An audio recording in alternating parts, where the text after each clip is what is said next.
बिहार में सरकार को लेकर के और जो वर्तमान स्थिति है उन स्थितियों को लेकर के कहीं ना कहीं आपके मन में कई तरह के ख्याल आ रहे होंगे। ख्याल ये भी होगा कि क्या एक बार फिर से नीतीश कुमार जी पाला बदल देंगे, या फिर कहीं बड़ी टूट हो जाएगी और सरकार बदल जाएगी, या फिर आपके मन में ये भी बात हो रही होगी जिस तरह से मुकेश सहनी ने कहा कि अमित शाह है ना, सब कुछ कर लेंगे, किस पार्टी से कितने लोगों को लाना है वो कर लेंगे, या फिर जीतन राम मांझी की बातों को आप सहजता से ले रहे हैं कि वो संगठन की तरफ बढ़ गए हैं, संगठनिक चुनाव की तरफ बढ़ गए हैं, और इसके साथ जहां एक तरफ बंगाल की तरफ रुख कर गए हैं वहीं बिहार को लेकर के उनका सीधा तौर पे कहना है कि उनकी आस्था नीतीश कुमार के प्रति है। नीतीश कुमार भी इस बात को लेकर के साफ तौर पे कह रहे हैं कि उनके साथ जीतन राम मांझी हैं। ये पूरा सरकार का जो स्ट्रक्चर है वो 4 पाए पे टिका हुआ है। हमने पहले भी आपको बताया था कि कोई भी पाया थोड़ा सा भी कमजोर हुआ तो सरकार को बचाना मुश्किल हो जाएगा, क्योंकि संख्या उतनी नहीं है।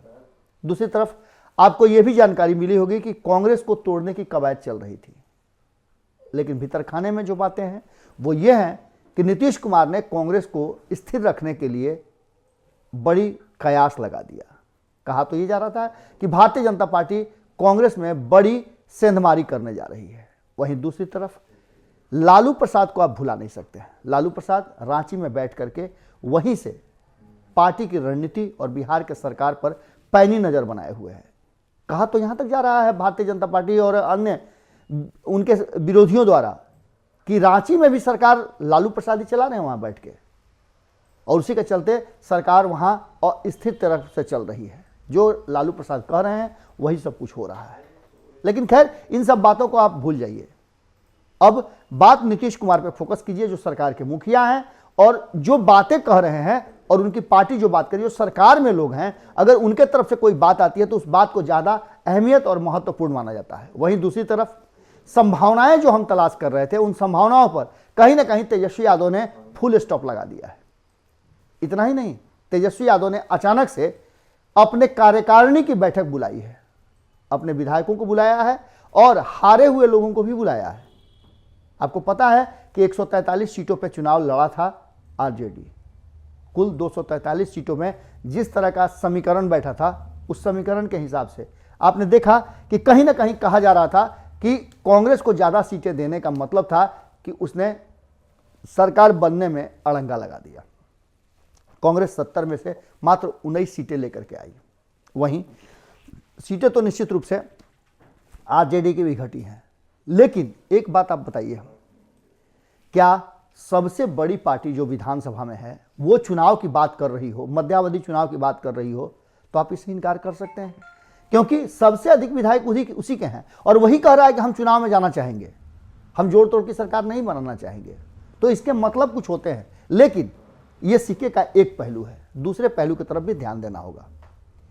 जहां सबसे बुरी स्थिति में नीतीश कुमार फंसे हुए, भले वो मुख्यमंत्री हैं, लेकिन स्थिति सबसे बुरी उन्हीं की है, क्योंकि 115 सीटों में नीतीश कुमार की स्थिति क्या रही है इससे किसी से छुपी नहीं है। मात्र 43 सीटों पे वो जीत पाया है और इसका मलाल उन्हें है। पार्टी के अंदर भयंकर विद्रोह है, और जब राज्य कार्यकारिणी की बैठक हो रही थी तो लोगों ने साफ तौर पे, जैसा कि आपको संपादक नमन मिश्रा जी ने स्पष्ट तौर पे बताया है, हमारी टीम वहां बैठी हुई थी और एक एक मिनट का हम अपडेट आपको दे रहे थे। जैसे ही कार्यकारिणी की बैठक शुरू हुई, नीतीश कुमार का पदार्पण हुआ, लोगों ने साफ तौर पे नीतीश कुमार को कहा कि आज आप सुनेंगे और हम बोलेंगे। नीतीश कुमार ने मुस्कुराते हुए हामी भरी और जितना सुनाना था सभी ने सुना दिया। साफ तौर पे लोगों का कहना था कि एलजेपी की क्या हैसियत है कि वो हमारी सीटें कम करा दे, वो तो हमारे सबसे मजबूत साथी ने हमारे पीठ में खंजर भोंका है।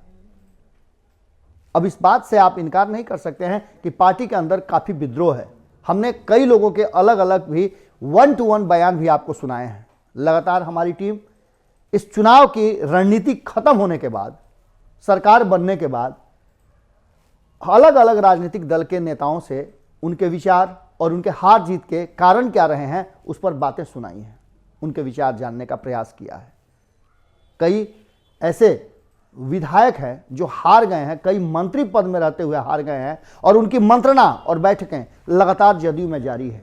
नीतीश कुमार भी इस हार को नहीं पचा पा रहे हैं।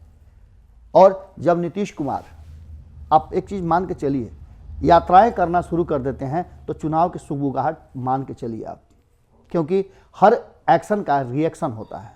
नीतीश कुमार ने जब जब लोगों से मिलने का कार्यक्रम और यात्राएं शुरू की है, उन यात्राओं का सीधा सा मतलब होता है कि नीतीश कुमार चुनाव की तैयारियां कर रहे हैं और लोगों के बीच में जा करके अपनी उपस्थिति दर्ज करा करके हाजिरी लगा रहे हैं।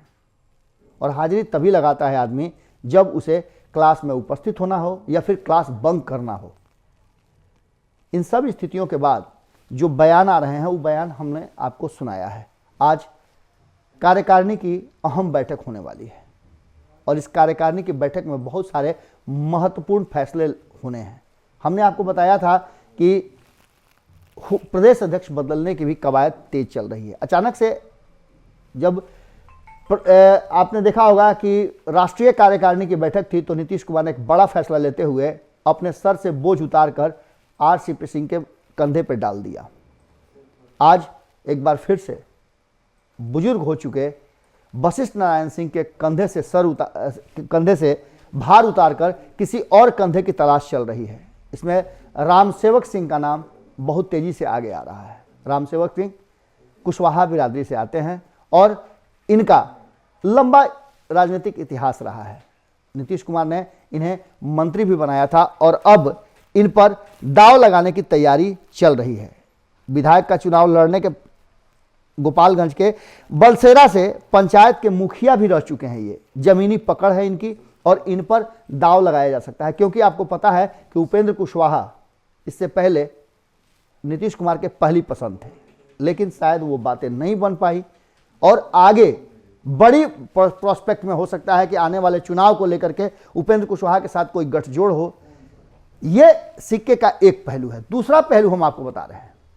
सिक्के का दूसरा पहलू यह है कि अचानक से आपने देखा होगा कि तीसरे को हड़काने के लिए दो लोग आपस में लड़ने लगते हैं कि तीसरा उन पर हावी ना हो जाए। दो कमजोर लोग यही करते हैं कि आपस में लड़ने लगते हैं और इससे तीसरा जो मजबूत है वो अचानक से हतप्रभ रह जाता है कि कहीं ऐसा तो नहीं कि ये दोनों आपस में फरियालें, क्या जरूरत है मेरी आने की। यही स्थिति कहीं ना कहीं भीतर खाने में चर्चा का विषय बना हुआ है कि नीतीश कुमार और आरजेडी के बीच में कोई ना कोई तो बात हो गई है, जिसे लेकर के नीतीश कुमार बड़ी संतुष्ट नजर आ रहे हैं। उनकी मंद मंद मुस्कान इस बात को बता रही है कि वो अब जितना भारतीय जनता पार्टी से असहज थे अब सहज हो गए।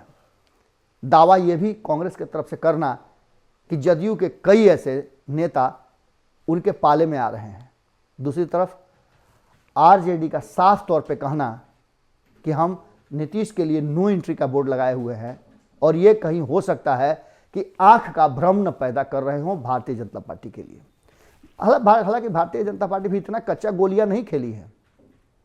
भारतीय जनता पार्टी भी अपने सांगठनिक मजबूती के लिए राजगीर में बैठ करके सारी चीजों पे पैनी नजर बनाए हुए है। नीतीश कुमार जी के एक एक अपडेट पर उसकी नजर है। जिस तरह से बयान आ रहे हैं सुशील मोदी के, नित्यानंद राय के, इसके बाद आपने देखा होगा कि भूपेंद्र यादव के, कल नमन मिश्रा जी ने आपको बताया था और आज सुबह के पंचनामा में भी उन्होंने इस बात को रिपीट किया है कि राज्य कार्यकारिणी के ठीक बैठक से पहले भारतीय जनता पार्टी का एक रणनीति के तहत नीतीश कुमार से मुलाकात करना और अपनी उपस्थिति दर्ज करके ये बताना और एहसास करा देना कि हम तो ठीक हैं, आप अपना सोचिए। अभी भी आशान्वित है सभी, सरकार 5 साल काम करेगी, ये बातें नीतीश कुमार कह रहे हैं। अब काम करेगी, किसके साथ करेगी, कैसे करेगी, 5 साल के लिए जनता ने चुना जरूर है और ये 5 साल कौन मुखिया रहेंगे, क्या कुछ होगा, ये बातें निश्चित रूप से महत्वपूर्ण हैं। वहीं अगर बात करें तो सुशील मोदी के सन्टिंग पोस्ट में जाने के बाद बिहार की राजनीति में अकेले पड़ गए नीतीश कुमार के लिए थोड़ी तो मुश्किलें थी, लेकिन उन्होंने उस मुश्किल से अपने आप को उबार लिया है। और आपने देखा होगा कि इस सरकार में नीतीश कुमार सहज नहीं है। कई मुद्दों पे बात होनी थी, बातें वहीं अटक गई हैं और इन अटकी हुई बातों को अब कौन सुलझाएगा, डोर बहुत उलझ गई है, इसे सुलझाना आसान नहीं है। और तब जबकि नीतीश कुमार ने नहीं सुलझने का मन बना लिया हो, सुलझाने की बात तो छोड़ दीजिए ना, इन सब के बीच में लगातार हो रही बैठकों के दौर और आज का दिन महत्वपूर्ण तो है ही, लेकिन एक बात और तय मानी जा रही है कि कहीं ऐसा तो नहीं कि तेजस्वी यादव को एक बार मौका दे करके नीतीश कुमार अपने पिछले सारे जो क्रियाकलाप हैं, सारी कमियां जिसे कहता है आरजेडी और महागठबंधन के लोग कि नीतीश कुमार ने धोखा किया था 2017 में, अगर उसे वापस कर दें तो क्या आरजेडी सहजता से चुनाव में न जा करके सरकार का हिस्सा बनेगी या फिर सरकार चलाएगी। बड़ी महत्वपूर्ण है ये 24 घंटा। आप देखिए कि क्या कुछ होता है और इस पूरे कवायद में नीतीश कुमार की भूमिका पर सबकी निगाह है, क्या फैसला लेते हैं, क्योंकि नीतीश कुमार के फैसले पर भी सब कुछ निर्भर करता है। बिहार की राजनीति में जितना आसान समझा जा रहा है उतना है तो नहीं, उलझा हुआ है सब कुछ। और बयान ये बता रहे हैं कि नीतीश कुमार पर दबाव तो जरूर है भारतीय जनता पार्टी को माकूल जवाब देने का, क्योंकि पार्टी में जो भीतर ही भीतर विद्रोह फैला हुआ है और जो हारे हुए लोग हैं उनकी मंशा साफ तौर पर बता रही है कि जहां एक तरफ नीतीश कुमार अपने पुराने खोए हुए जमीन को वापस लेना चाहते हैं, वहीं उनके साथी जो उनके पदाधिकारी हैं या फिर उनके सहयोगी रहे लंबे समय से, राजनीतिक सहयोगी भी नीतीश कुमार को अब एक नए उदय की तरफ लेकर के जाना चाहते हैं। क्या कुछ होगा हमारी नज़र बनी हुई है, लेकिन एक बात तो तय है कि बिहार एक बार फिर से चुनाव की तरफ तेजी से बढ़ रहा है। हो सकता है जो भारत लाइव शुरू से ही आपको कहता आ रहा है, चुनाव के बहुत पहले से हम कहते आ रहे हैं कि 2005 रिटर्न हमें नज़र आ रहा है, कहीं वो सही तो नहीं हो रहा है। कैसा लगा ये विश्लेषण आप ज़रूर बताइएगा, क्योंकि आपके फीडबैक हमारे लिए बहुत ज़रूरी है। आपके फीडबैक के आधार पर ही हमारी बहुत सारी चीज़ें तय होती हैं, क्योंकि आप बेहतर समझ सकते हैं चीज़ों को। आपके इर्द गिर्द जो कुछ भी हो रहा है वो माहौल बताता है कि आने वाला समय कैसा होगा। आखिरकार इन सारे कवायदों का और सारे परिवर्तन का असर तो आप पे पड़ना है। 13 करोड़ बिहार की जनता इंतज़ार कर रही है कि कब हमारे पास सरकार पहुंचेगी, लेकिन सरकार मात्र 14 लोगों के हाथ में चल रही है। कई सारे विभागों में तो हमने आपको पहले ही बताया कि एंट्री तक नहीं होती है मंत्री जी की, और तब भी सरकार चल रही है। खैर, जनता का काम है, जनता का काम तो ऐसा ही होता है। जनता दरबार लगने की भी बात हो रही थी, देखना होगा कि क्या जनता दरबार नीतीश कुमार इसी सरकार में लगाएंगे कि नए स्वरूप में लगाएंगे। मिलते हैं फिर कल भोरे भोर में, तब तक के लिए हमें दे इजाज़त और आप अपना सहयोग और साथ जारी रखें। यूपीआई नंबर दिया हुआ है, यदि आप हमारे सच्ची पत्रकारिता को पसंद करते हैं, इसका सहयोग करना चाहते हैं, तो आपके साथ सामने वो यूपीआई नंबर है। आप किसी भी माध्यम से, गूगल हो, पेटीएम हो या फिर पेफोन हो, किसी भी रास्ते से आप हमें मदद कर सकते हैं। नमस्कार। अगर ये वीडियो पसंद आई और वह बिहार के राजनीति और बिहारियत से सरोकार रखेनी तो सब्सक्राइब बटन दबा के चैनल के सब्सक्राइब कर ली। ओजे एगो घंटी बा, ओकरा बटन दबा देला से कुल सटीक और मारक खबर रुआ मुफ्त में मिल जाई। अगर रुआ पत्रकारिता के हमनी के नया प्रयोग में सहयोग कर चाहतानी तो ज्वाइन बटन दबा दी। पेटीएम नंबर नोट कर ली 9386816700। धन्यवाद।